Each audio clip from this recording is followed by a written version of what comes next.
So ఆ తర్వాత మనకు చూస్తే ఇంటర్నల్ బ్లీడింగ్.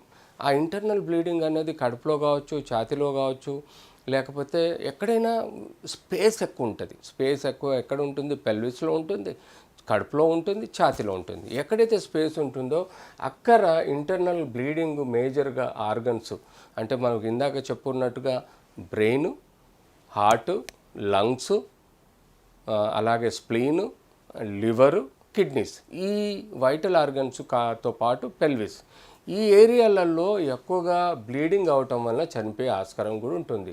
చెస్ట్లో ఊపిరి తెచ్చుకునే లంగ్స్ కూడా మనకు మేజర్ వైటల్ ఆర్గన్స్ కాబట్టి అందులో బ్లీడింగ్ కానీ నెగిటివ్ ప్రెషర్ ఉండటం వల్ల కూడా ఊపిరి ఆడక సడన్ కొలాప్స్ అయ్యే ప్రమాదం ఉంటుంది. అంటే మనకు దూది పింజల్ లాంటి రెండు ఏవైతే లంగ్స్ ఉంటాయో అవి ఒక క్యావిటీలో ఉంటాయి.